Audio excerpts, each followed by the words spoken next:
Okay, let's get started, please. So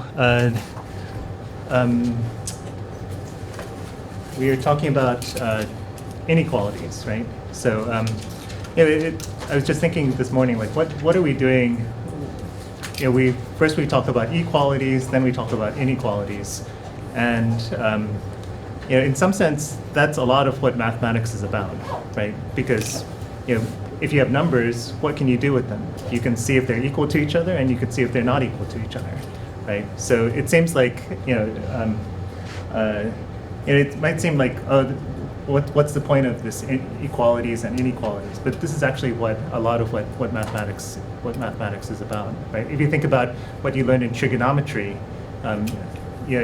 wait, have you guys learned trigonometry? Yes. Some of you have learned trigonometry. Right, if you think about what you do in trigonometry, what you're saying is when certain things are equal to each other, right? You have like trigonometric identities, right? That's a lot of math right there. Seeing if one mysterious thing is equal to some other simple thing, right? That's so. Yeah, it's this is actually maybe the right way to start thinking about to begin thinking about mathematics.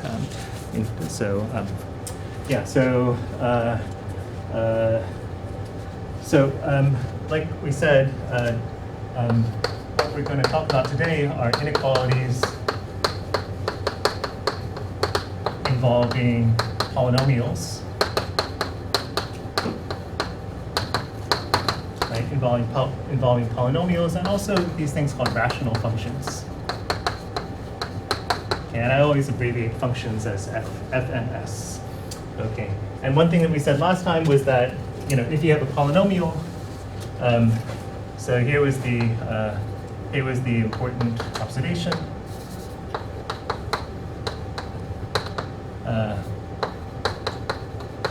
Or observation / fact about polynomials, that if you know where the zeros are. Suppose you know that the zeros are here and here and here. Right? Suppose you have a polynomial and you know where its zeros are, then between the zeros, the polynomial doesn't change sign. Okay, if the polynomial is positive at one point here, then it's going to be positive throughout. Right? If it's negative at one point here, it's going to be negative throughout. Okay, so this was the thing, that between successive zeros,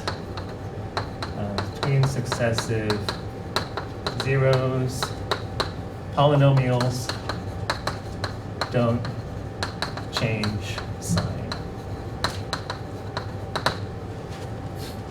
Okay, and the reason is that if it did change sign, then because of that intermediate value property that we said last time, then there has to be a zero. Then there would have to be a zero some point between. And that's not true, because we know where we already calculated where all the zeros were. Okay, this is it kind of makes sense, right? You think of a polynomial as a continuous thing, right? And so you know that if it's positive here and negative here, it's gonna cross the x-axis somewhere. Okay, so this gives us a nice way of solving. So this sort of theoretical fact gives you like a procedure. So this yields a procedure for solving polynomial inequalities. Right?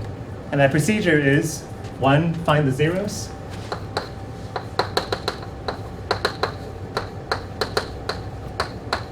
And 2, test points in between.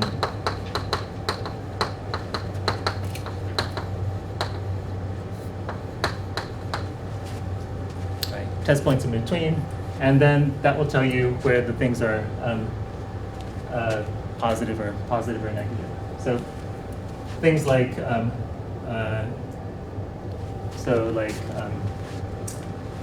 let's see. So here's my example. So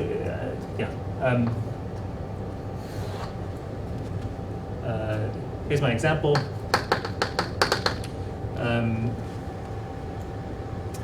let's see. So here's a polynomial, 9 minus x squared times x minus 4 is less than 0.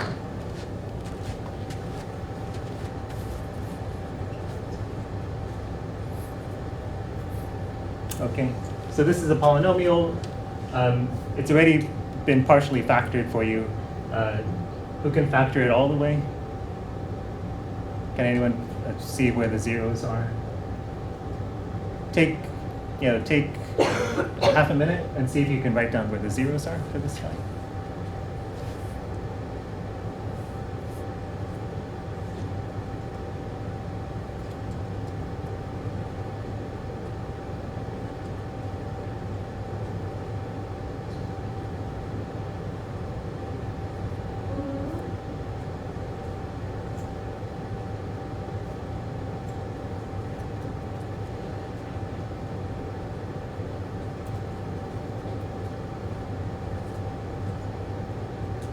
Okay, turn to somebody nearby, talk with them.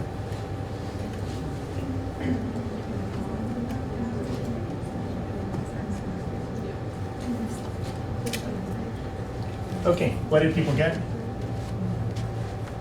How do you factor this 9 minus x squared? Well, you recognize it as a difference of squares, right? So this is, this is one square minus another square, right? And if you realize that, then you know it's going to be the first guy plus the second guy times the first guy minus the second guy. So you get this first guy plus the second guy, first guy minus the second guy. Right? So that's how this factors. Right? And so you can read off where the roots are. So roots or zeros at -3, 3. Roots and zeros are basically the same. Okay. So then you'd say, okay, I know here's my 0, 3, -3, and 4. Okay, so I know if I'm drawing a graph of this, function, let's call this thing like p of x. I know that this polynomial is 0 here, here, and here, right? And so if I want to know where this inequality is satisfied, where is this inequality negative? All I have to do is test in each interval. Okay, so like what happens between -3 and 3? I'd say, well, I'm going to test at 0. Right, that's an easy place to test. So at 0, I see that I get 3 times -4, right? So I get a negative number, right? So I see that p, if I evaluate the polynomial at 0, I get 9 times -4, which is definitely negative. Okay, so I know that tells me that the polynomial is negative here. Right? It's negative between -3 and 3. Okay. What about between -infinity and -3? Well, I'd say, okay, I'm going to take some huge negative number, like -1 billion. Okay. When I get -1 billion, well, I'm going to get a negative number, I'm going to get a positive number, and I'm going to get a negative number. Right? -1 billion, that's going to give me, that's going to give me a big negative number here. I'm subtracting -1 billion, so I get a big positive number here. Right? Here I've got -1 billion minus 4, so that's a negative number. So I get a negative times a positive times a negative. That tells me it's positive. Right? So I know that it's positive here. I know that it's negative here. Right? Similarly, like if I take the so let's look between 3 and 4. I would take 3.5, say. Okay, 3.5. I see I get something positive, I get something negative, and I get something negative. Right? Right? Because I'm taking 3.5. That's going to be positive here. 3 minus 3.5. That's negative. 3.5 minus 4. That's also negative. Right? So I get positive, negative, negative. So I see it's positive here. Right? And the last, I check a billion, say, so I get, positive number, negative number, positive number, so I see it's negative here. Okay, right, and you know that it's going to be here. It's right. We only have to check. We only have to check at one point because of what we said over here, right? So that tells me. So where is this inequality valid? Well, it's valid between -3 and 3, and it's valid also from 4 onwards. Right, so this is the solution set.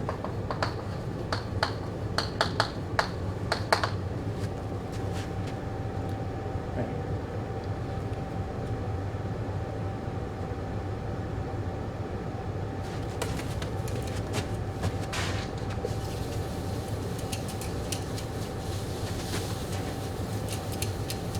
Everybody all right with that? Anybody have questions?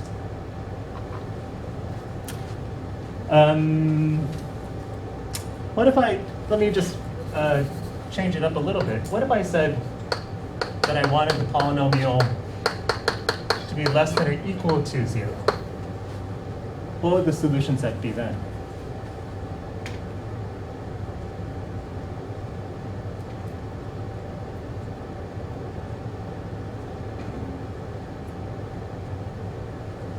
Talk to somebody nearby.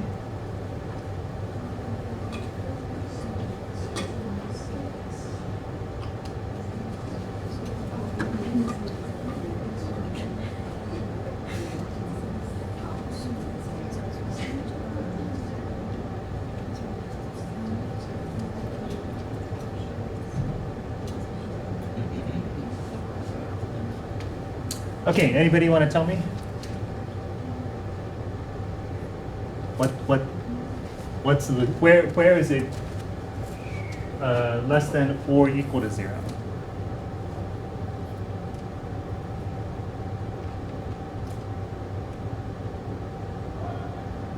Yes, Stella. I'll try. So, Thank you. What I wrote down for the, I guess, interval notation would be negative infinity to -3, and then use 3 to 4. 3 or 3 comma 4. 3 comma 4, and what? Negative and, infinity. Negative infinity comma -3. -3. So are these open or closed? Open interval, because they can be 0, so it would be open interval, or no, closed intervals. Closed intervals. Okay. Yeah, you're allowed to be 0, so it's okay to be -3, right? Because at -3 you are 0, right? Okay, and let's see. So this is what set is this? This is where the polynomial is Above 0 or greater than 0 and equal to 0. Oh, greater than equal to 0. Okay, sorry. I had actually asked for less than equal to 0, Oh, but sorry. okay. I just wanted to make sure. Yes, you were right for your question. That was going to be my next question anyway, so you've answered it. Yeah. So this. Okay. So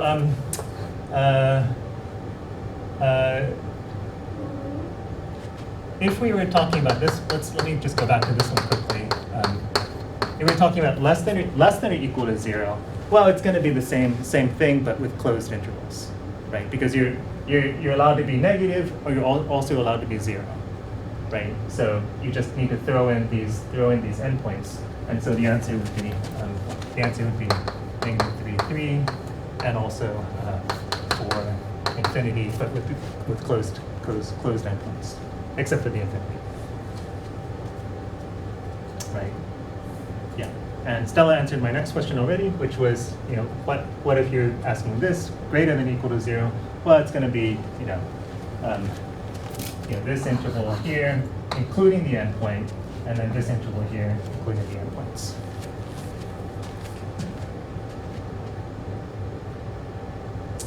Okay. Let me ask you to do a couple for practice.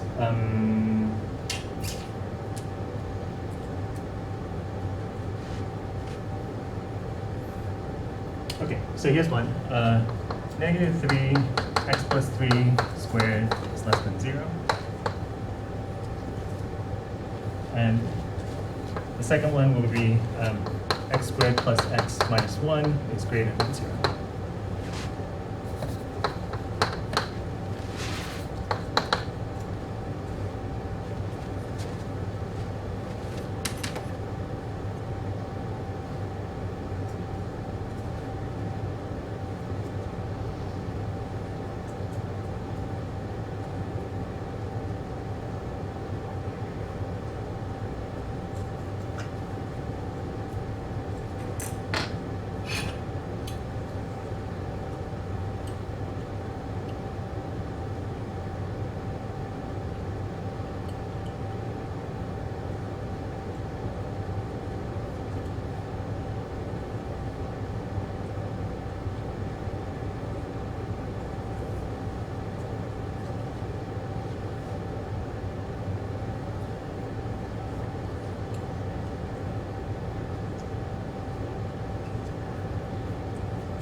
turn to somebody nearby and talk about the first.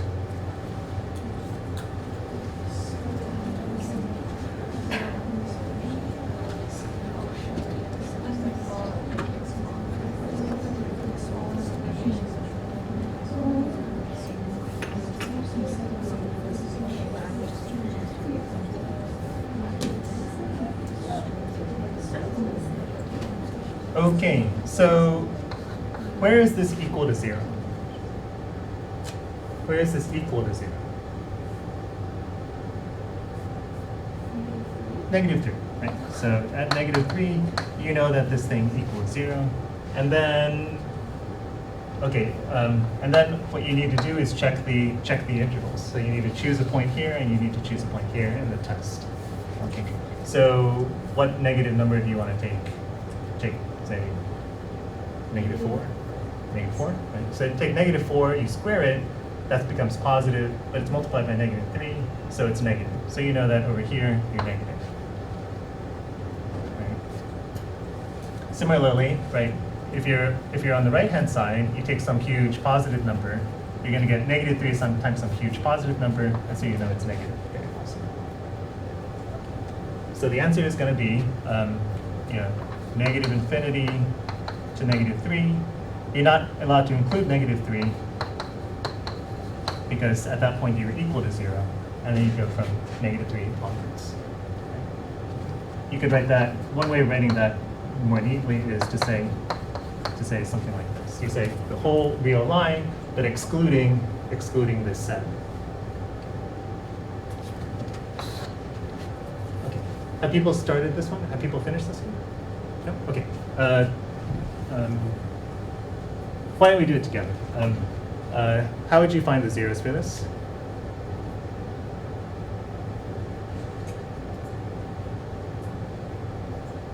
Maybe not so easy to factor, right?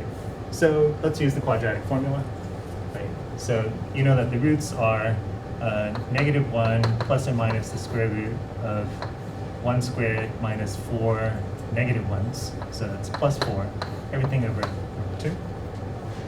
Right? So -1 plus or minus the square root of 5 over 2.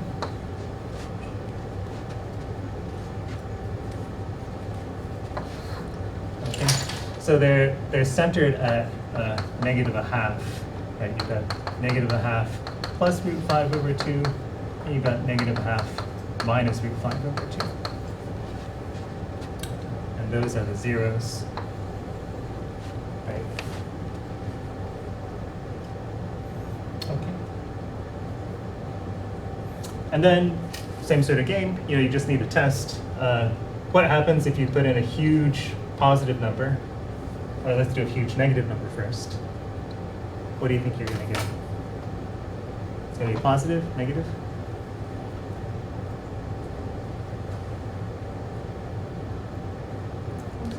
Positive, yeah. So if you take this huge positive number and square it, you're going to get a even more huge positive number, right? And then, right? I'm sorry. You put in this gigantic negative number, you square it, you get this huge positive number, right? Then you subtract, then you add on that huge negative number. But the thing is that the square is much bigger, right? So you know that the square is going to dominate, and so it's going to be positive, right? Okay. And then over here, you don't even have, there's no real conflict. You've got a huge positive number squared plus a huge positive number minus 1. Well, that minus 1 isn't going to do anything. Okay. Right. And then if you put in the -1/2 here, you see you get -1/2 squared, that's 1/4, plus -1/2, so that's -1/4, minus 1, so it's -1 1/4. Right, so you get a negative number here. Okay. So you see that the answer is going to be -infinity to that first root, union the second root onwards.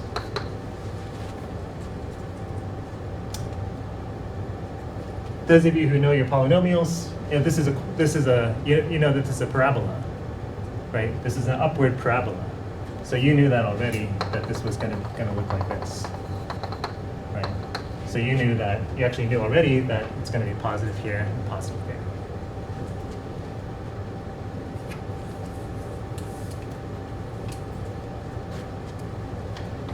Everybody all right?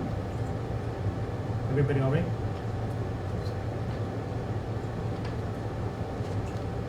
Okay. I think I mentioned that I have no real sense of your expressions, so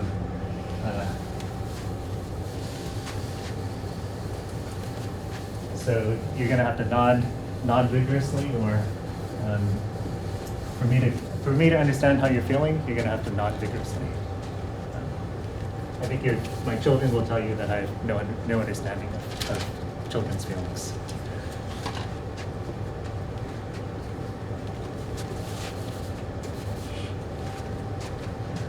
But that's actually true in general. I think I have no understanding of people's feelings. So.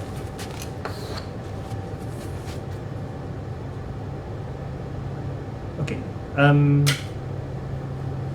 But I try. Okay. So polynomial inequalities. So I said we're also going to talk about rational functions. So rational functions. Does anybody know what a rational function is? Anybody heard this term before? You know what a rational number is, right? It's an integer over an integer, right? It's a ratio of integers, right? As long as the denominator is non-zero, right? Same sort of thing, rational functions are polynomials, a ratio of polynomials. So you have a polynomial over a polynomial. Okay. So the thing with rational functions is that they're not continuous, but they're what's called piecewise continuous. And so we can play exactly the same kind of game. So these guys are what are called piecewise continuous.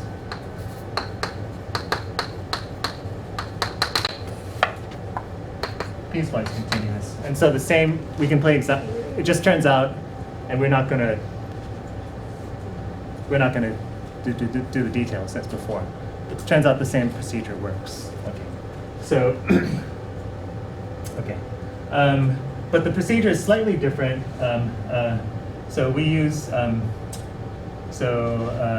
first thing is to find the roots of the numerator and the denominator. Okay, so rational function is going to look like some polynomial over some other polynomial. So one polynomial sitting on top of another polynomial. Right? So for example, x plus 3 over x minus 4. Right? Got a polynomial over another polynomial. Okay. And you see that so in this case, if we're doing the first step, then what are the roots of the denominator, the numerator, excuse me?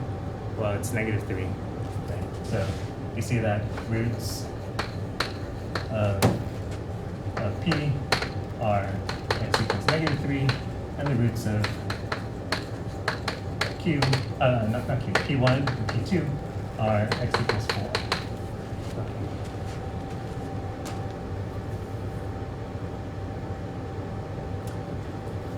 Okay, so those are the points between which you want to test. Okay, so the graph will actually look like this. So at -3, 1, 2, 3, it's going to be 0. Okay. But at 4, it's not equal to 0. At 4 is where the denominator becomes 0. So it's actually undefined there. At 4, the function is undefined. Okay, so it's not the roots of the denominator don't tell you where zeros are. They tell you where the function doesn't exist. So the function f is undefined here. But we still have the same thing. It's going to be continuous between these guys. It's going to be continuous between these guys, and so we just need a test, because if there were 2 points, one positive and one negative, there would be another 0, right? And we know that there's no zeros. Okay, so we can still play the same game. So then you test between these special points.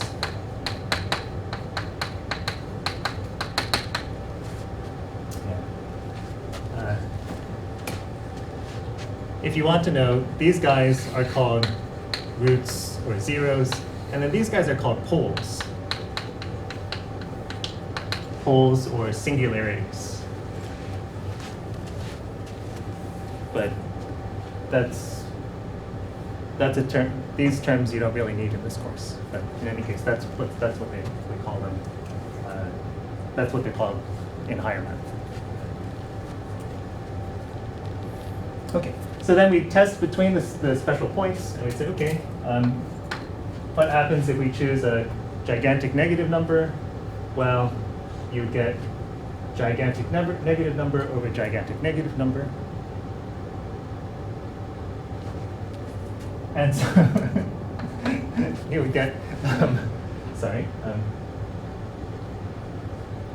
you would get a positive number. Okay.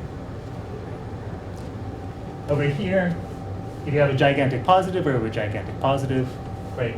And if you put in x as a huge positive number, well, it's still going to be positive. It's going to be close to 1 is what it is, right? Similarly, on the left, you know, the farther out you go, the closer you're going to get to 1, right? Okay, and then in between, let's test at 0. That 0 makes sense, easy to test. You get 3 over negative 4, and so you see it's negative here. Okay, so if I were asking for something like where it's less than or equal to 0, take a few seconds and write down the solution set for that. Where is it less than or equal to 0?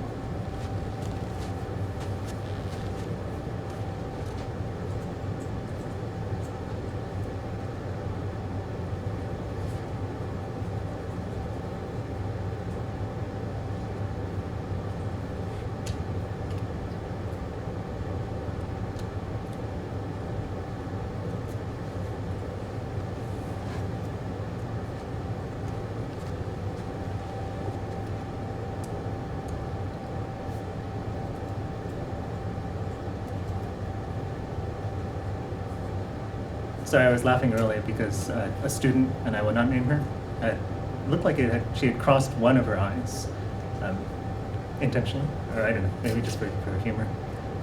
Like,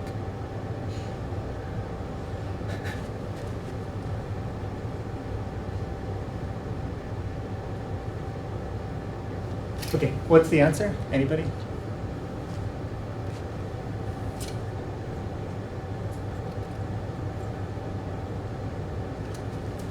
Anybody? Stella, yes. I wasn't sure, but so I wrote down close bracket -3 and then open bracket 4. Yes, that is the answer. Yeah, because it's 0 here, and it's negative here, and that's it. And it has no value here, so you don't want to close that because it doesn't have any value. It's not defined.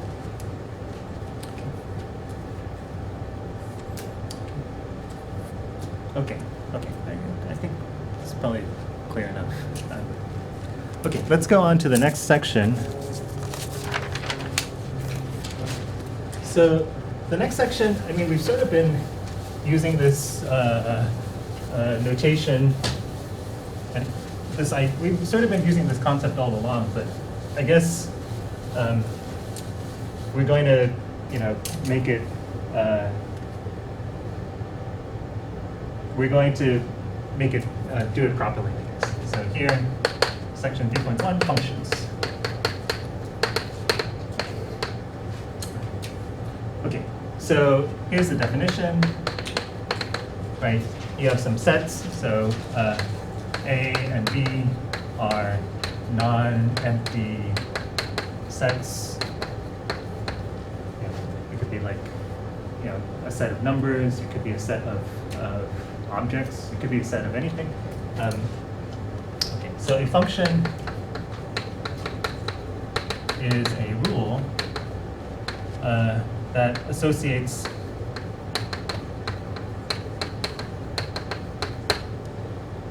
to each element of A, one and only one element of B.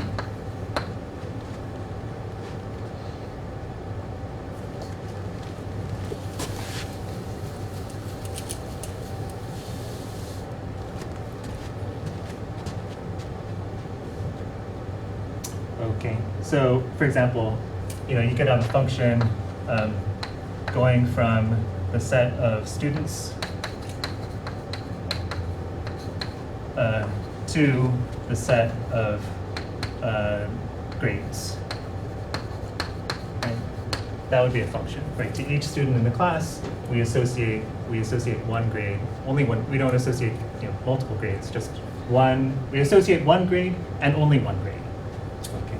I should say that mathematicians abbreviate this sort of thing as one. If you ever see something that's written if, it means if and only if. Right? So like, if this happens, then that happens. This happens, only if that happens. So like, if and only if is a two-directional implication.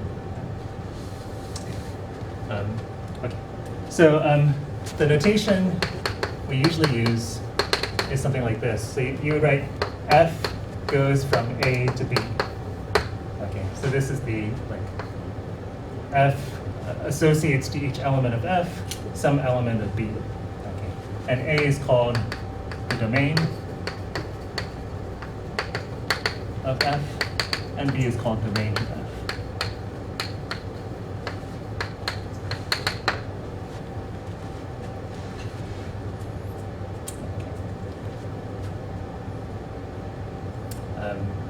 So let me just give an example of how we use this notation.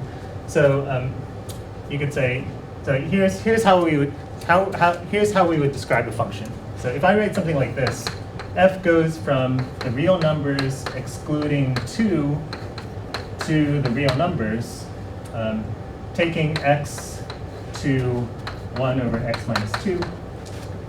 Okay, what this means is that f is a function, this is its domain, and this is its range, and here's what it does, right? It takes in an x, and it returns to you 1 over x minus 2. Okay, that's the standard notation, right? So if you fed it a 1, then it would return to you 1 over negative 1. Okay, so this is kind of like the full-blown notation.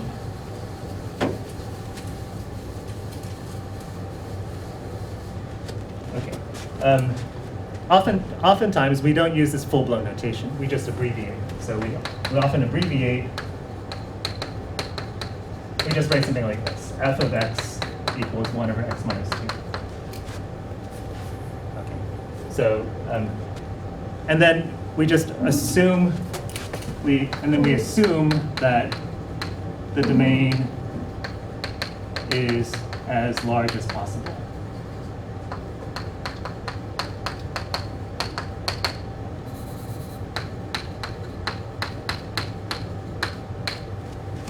Okay. We just assume the domain is as large as possible. So you say, okay, what possible x's could work? Everything except for everything except for 2, right? So you just trust that that the reader will say, okay, the domain is just going to be as large as possible. Okay, so but if you wanted to specify, maybe you don't want the whole domain. In that case, you would have to specify. Maybe I only want maybe I only want to look at the function for from here to here, right? From 2 to infinity. Right? So that's we consider that to be a different function, right? It's got a different domain. Okay. anyway, yeah, I would say just be familiar with, be able to understand what this means. Okay, if you see this, you say, okay, this is a function, this is its domain, it goes from here into here, and it's defined in this way. Okay. Right, notice that this arrow is a little bit different from this arrow, right? This arrow means like it takes this thing to that thing. And then this arrow just means it goes from here into here. Okay. If I write something like f of x equals square root of x, right, using the abbreviated form, then what's the domain? Then the reader would say, oh, okay, the domain is going to be all reasonable things, all things that make sense in this, right? So what x's make sense in this thing, in this class? Could x be what? Positive numbers. Positive numbers, also zeros, okay. So non-negative numbers. Yeah. So the domain is right, 0, infinity.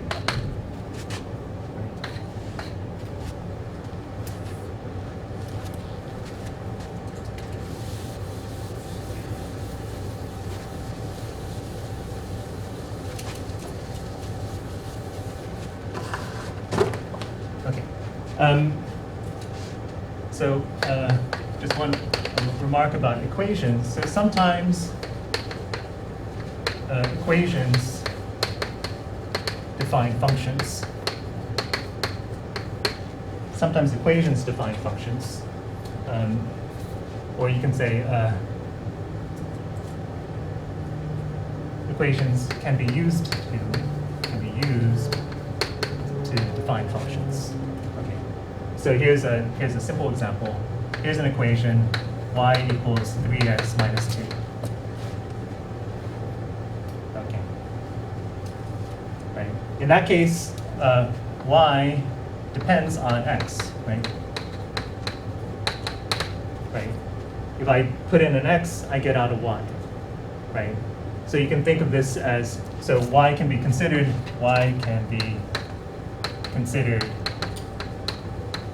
a function of x. Right? And so we would write y of x equals 3x minus 2.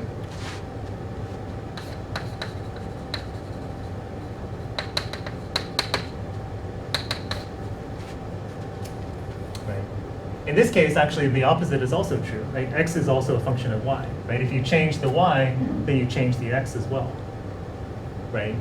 You can solve for it, right? So y plus 2 over 3 equals x, right? So in fact, x is also a function of y. X is also a function of y for this equation. Okay, right? So, you're given y, you know what the x value is, right? Just as if we were given x, we know what the y value is, right? So this guy depends on that guy, and this guy also depends on that guy.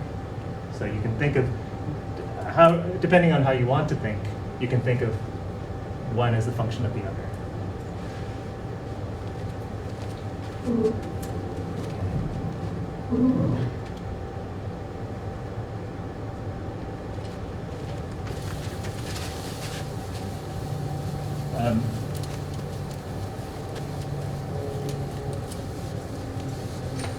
Right, so just a warning,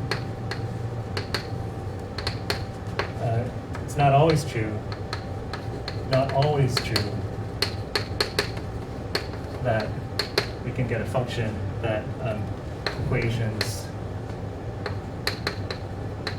determine. Not always true that we can get a function. So for example, if I have y squared equals x, right? I can't get y as a function of x. Right? I can't get y as a function of x. If you give me x, I'm actually not really sure what y is. Right? If x is 1, well, y could be -1, or it could be 1. right? So I don't know, right? So it doesn't explicitly give me a function in this case, right? So y isn't a function of x, right? Although x is definitely a function of y, right? So x can be expressed as a function of y. X can be expressed as a function of y, but y isn't a function of x.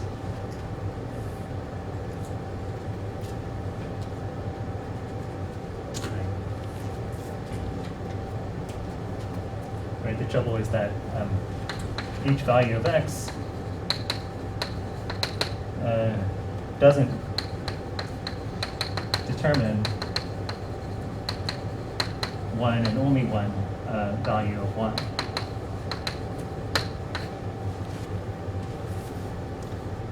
Except when x is 0. In that case, yeah. Right. Your domain is small.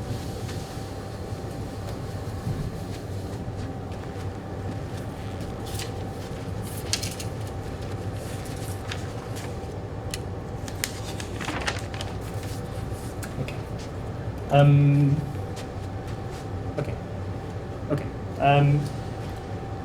So everybody all right? Okay. So that's pretty straightforward, I think. What we're going to do now is a little bit more complicated. So it's the notion of image. Okay, image. And the book calls this range. But usually we call this thing image. Okay. So you have a function going from one set into another set. Okay. The image is the set of all outputs of f. Okay. The set of all outputs of f.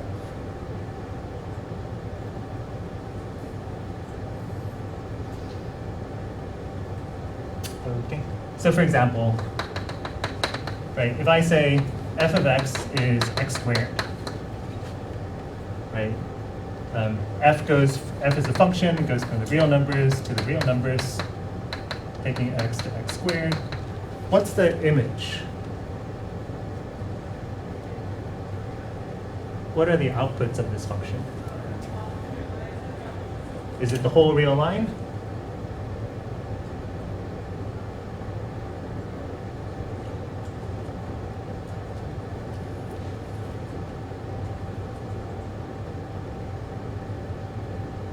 Can I get -1 out of this function? No, right? I can't get negative values out of here. I can get 0. Can I get 0? Yes, right, by putting a 0 in. And I can get any positive number, right? But I can't get negative numbers, right? So the image of this function is the positive, the non-negative numbers.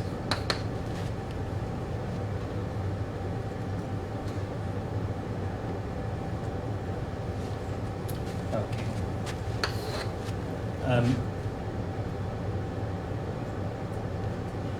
Let me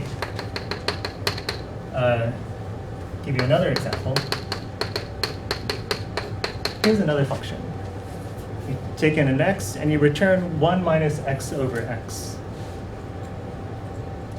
Okay. What's the image of this function?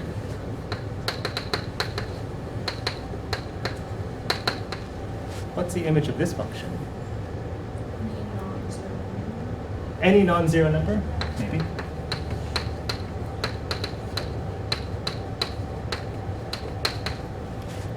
I'm actually not sure, just by looking at it. But let me ask, can I get 2? Is it possible to get the number 2 out of this?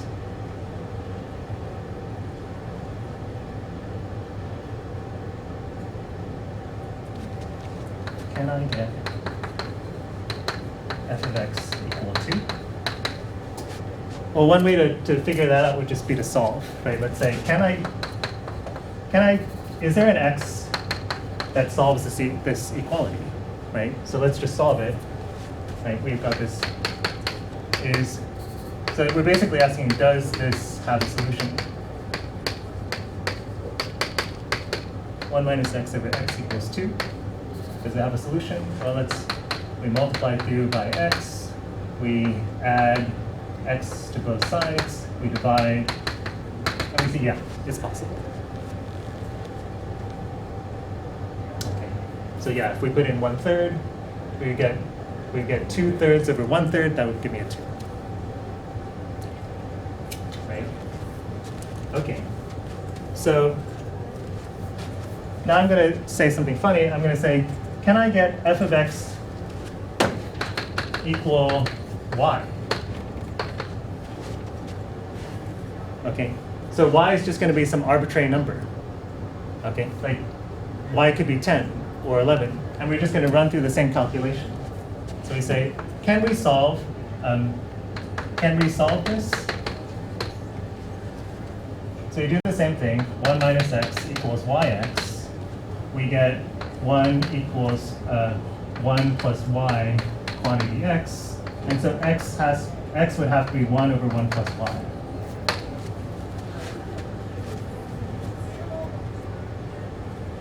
Right, so just doing exactly the same thing that we did with the 2. Okay, what does that tell you? It's solvable, right? As long as y is not negative 1. Right? So we could solve this as long as y is not negative 1. Right? So the image, right? So the image is the whole real line excluding negative 1. We can't get negative 1. But for any other number, we just take 1 over 1 plus y and put that in. Okay? So we can figure out the image in this way. Sorry to keep you over. We'll start off with this sort of thing later, next time. I do have your exams if you want them. Do you want to wait till next time, or do you want them now? Now, okay. So